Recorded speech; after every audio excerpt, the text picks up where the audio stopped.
They don't know what's going to happen. Yeah?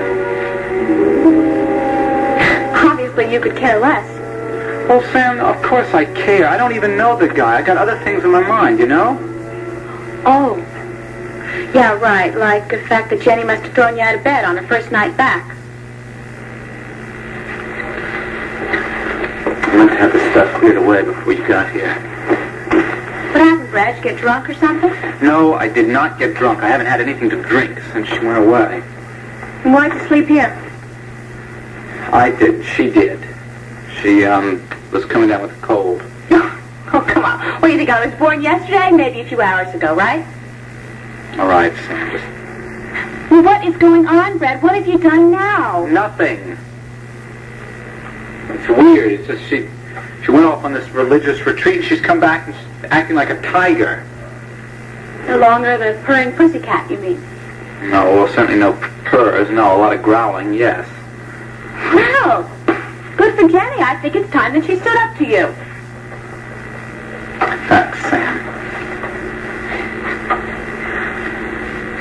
Isn't it amazing, Brad, the way all of a sudden everybody's standing up to you? And you know why? Because we've had it. We've had it with the charm and the games and the Golden Boy routine. You know, I would deserve this, Sam. I really would. If it weren't for the fact that I really am trying to change. And I'm not trying to pull anything. No games, no nonsense.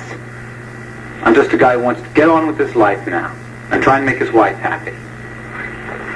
Well, Brad, I, for one, will not hold my breath. Oh, I should have known better. Just go away. Will you just get out of here? All right, look, I'm sorry. Just come on. Tell me, what do you want me to come over here for, okay?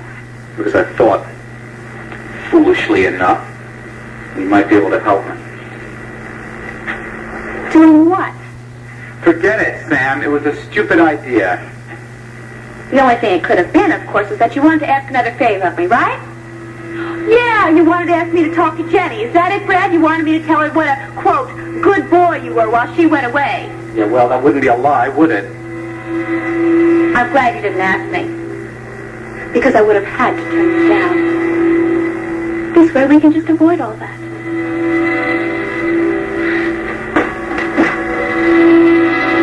Have a good day, Brad.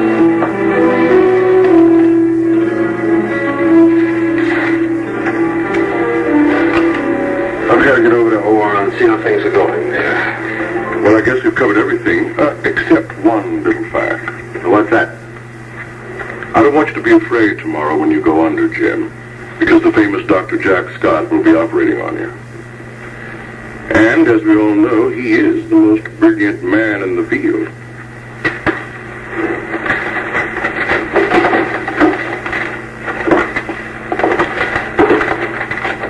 Carla, I'm going to check on Paul Kendall, and all those letters have been signed. Okay, fine. I'll get them out right away. Thank you. See you later, Mrs. Paul. Bye.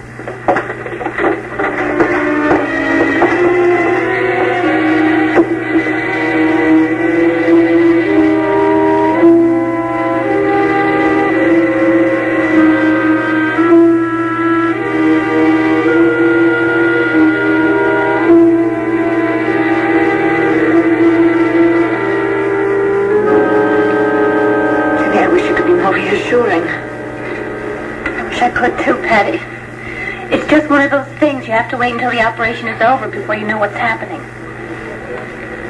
I just thought that he could end up paralyzed or something. Maybe the best idea is try not to think about it. I don't know. Paul said earlier that you would be a fool not to think about it, and I think he was right. This morning I was very positive that everything was going to be okay. Now the time is going on, and I'm not hearing anything, and I'm really losing my confidence. Don't.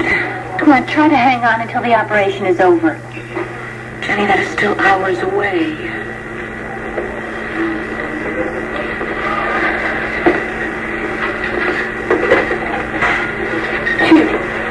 Jim, do you have any news? Yes.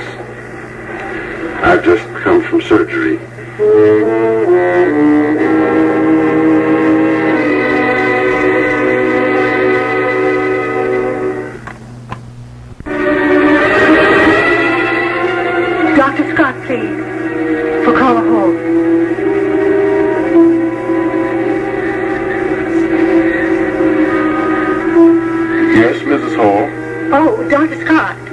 Carla Hall speaking. A few minutes ago, I put some letters down on Dr. Craig's desk. And I saw that angiogram report with his name on it. I see. What does it mean? I realize some kind of heart problem is involved, but what exactly is it? I understand your concern, Mrs. Hall, but I'm really not at liberty to discuss it with you.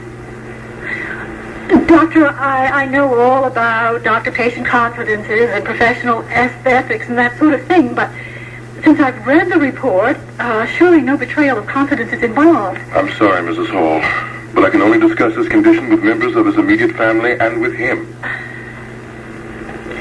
If you knew us better, you would realize that I am practically family. I care very much what happens to him. We're not the usual boss and secretary. In that case, I'm sure if you tell him that you saw the report, he will give you the details. Dr. Scott, couldn't you at least tell me, please, how serious it is? No. In other words, you are going to let me sit here and worry myself to death about Jim in addition to being worried about my husband? Mrs. Hall, again, I'm sorry, but Come on, Jim, what happened?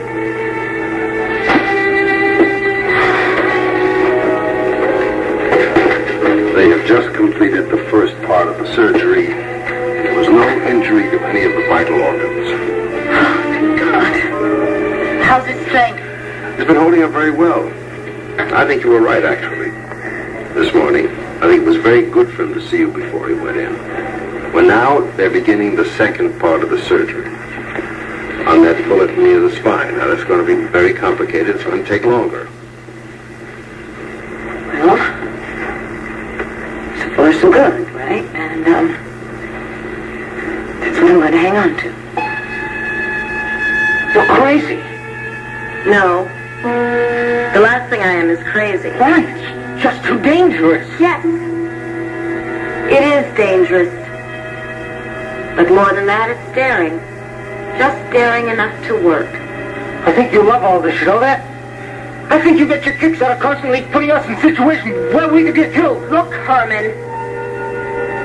If we do anything conventional, like walk up to a doctor's office, knock on the door, we're going to get nailed.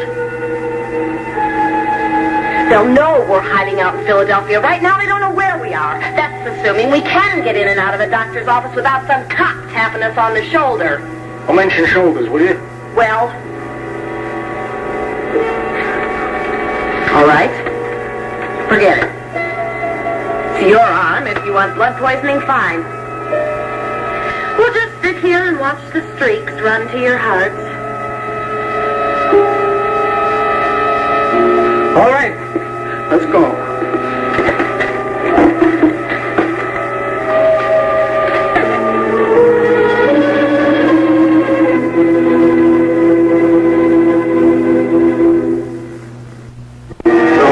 Drop Jenny off, and then I'll have lunch with Anna and Kathy. I should be gone an hour and a half, 2 hours. Carla, did you... Do I have the angiogram report? Yes. It's out on my desk. I saw your name on it, so I read it. The reason I came back was to hide it so you couldn't see it. Well, you're too late. Ah, well, then you know I'm, in trouble. Yes, but how much trouble? I couldn't figure it out for myself, and Dr. Scott wasn't any help on the phone. You called Dr. Scott? Of course I did. I was frightened. I am still. What does it mean? Well, it means that I'm going to have a coronary bypass operation as soon as possible. That serious? Scott insists it is, and I go along with him. So I might as well get it over with. Oh. Well, I realize it's a very serious operation. But after it's over, of course, you'll be alive and well. We certainly hope so. Yes, of course you will. Dr. Scott's going to be doing the surgery. Yes, he assures me he's the best. Yes, so, with his talent and our prayers and your God-given strength, you will be fine. And when it is all over, I don't want you dilly-dallying in bed. I want you to come back. Oh,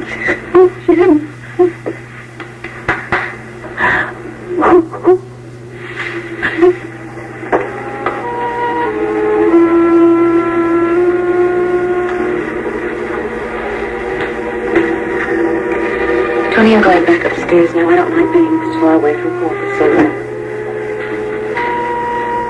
Thank you for giving me company. Yeah, sure thing. Keep my fingers crossed. Take it easy. You too. I'm going back up to the waiting room now. Hello, Pat. Samantha, hello. I wanted to tell you how badly I feel about your husband. I'm pulling for him. Thank you for your concern. That's very sweet of you. Excuse me.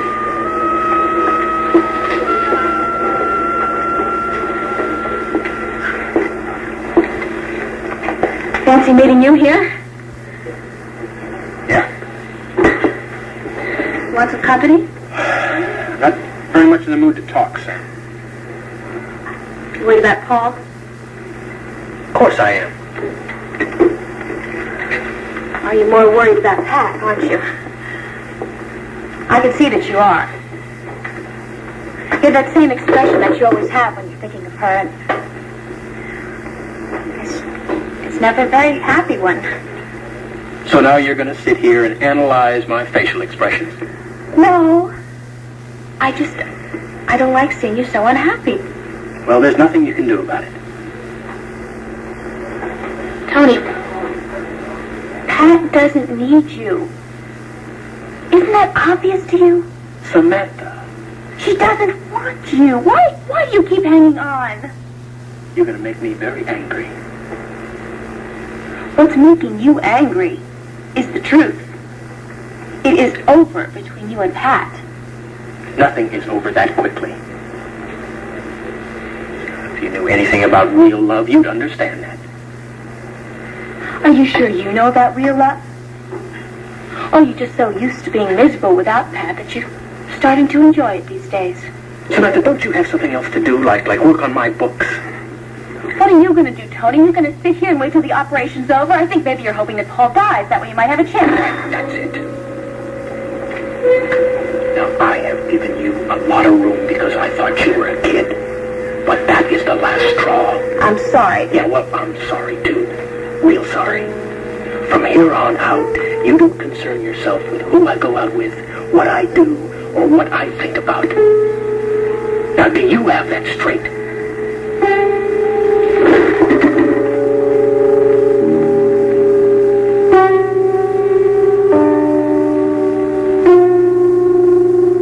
Isn't that obvious to you? Samantha, She doesn't want you. Why do you keep hanging on? you're going to make me very angry. What's making you angry is the truth. It is over between you and Pat. Nothing is over that quickly. If you knew anything about real love, you'd understand that.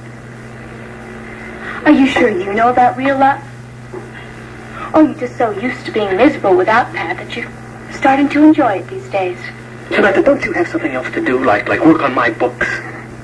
What are you going to do, Tony? You're going to sit here and wait till the operation's over? I think maybe you're hoping that Paul dies. That way you might have a chance. That's it. Now, I have given you a lot of room because I thought you were a kid.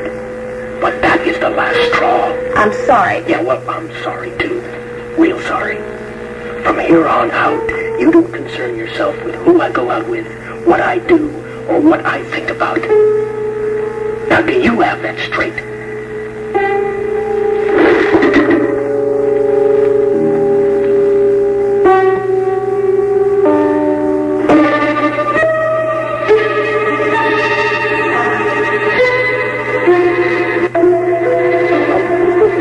Don't worry. They're easy to spot. Now get in the back of the van and leave this to me. Wonderful. Herman, look.